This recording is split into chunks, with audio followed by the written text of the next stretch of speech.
Important questions of political science और civics.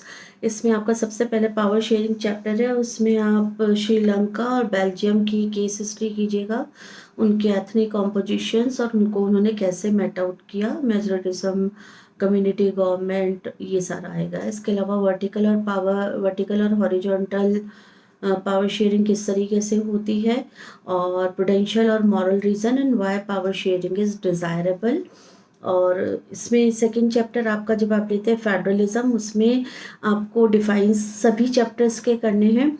Federalism में concurrent list और यूनियन लिस्ट और स्टेट लिस्ट, इन तीनों के सब्जेक्ट्स बहुत ज़रूर करने हैं। वो एमसीक्यू में या मैच द फॉलोइंग में पूछे जा सकते हैं।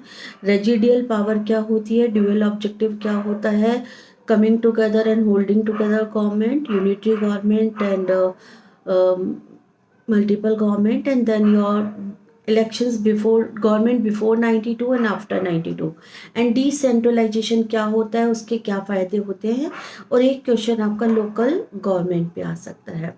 इसके बाद आपका चैप्टर है जेंडर कास्ट रिलीजन, तो उसमें मेन तो चार आपके जो डिफाइन है, कम्युनलिज्म, सेक्युलरिज्म एंड कास्टिज्म। इस पे define plus match the following कुछ भी आ सकता है।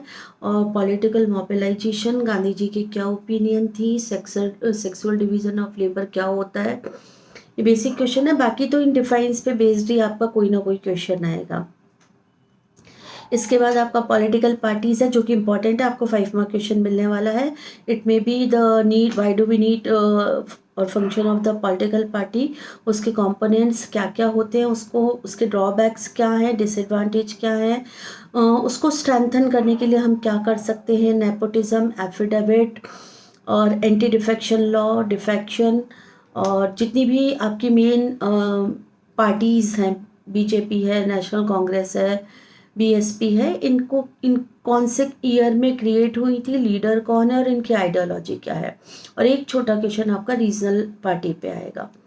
लास्ट चैप्टर आपका इसमें आता है outcome of democracy. Outcome of democracy बहुत ही चैप्टर है, उसमें उसके जो मेन चार डिफाइन है ना, transparency and accountable and answerable government, legitimate government, आप एक तो इन चारों पांचों डिफाइन को कर लीजिए, बिकॉज इधर या तो वो आपसे डेमोक्रेसी के एडवांटेज पूछेंगे, लैंग्वेज अलग होगी क्वेश्चन की, जैसे they can ask how the democracy enhance the dignity of a citizen, how the complaints are testimony of democracy, या हमें डेमोक्रेसी क्यों ऑप्ट करनी चाहिए, why it is a better form. किसी ना किसी फॉर्म में या तो वो डेमोक्रेसी के पॉजिटिव पॉइंट पूछेंगे या नेगेटिव पॉइंट पूछेंगे। नेगेटिव में कुछ भी समझ नहीं आए तो पॉलिटिकल इंस्टेबिलिटी होती है, करप्शन होता है, फ्री एंड फेयर इलेक्शन नहीं होते हैं, और डिसीजन जो होते हैं वो बहुत ही टाइम टेकिंग होते हैं। तो ये आपके हो गए सिविक्स के कुछ इंपॉर्टेंट क्वेश्चंस हैं जो आप ज़रूर करके जाइएगा।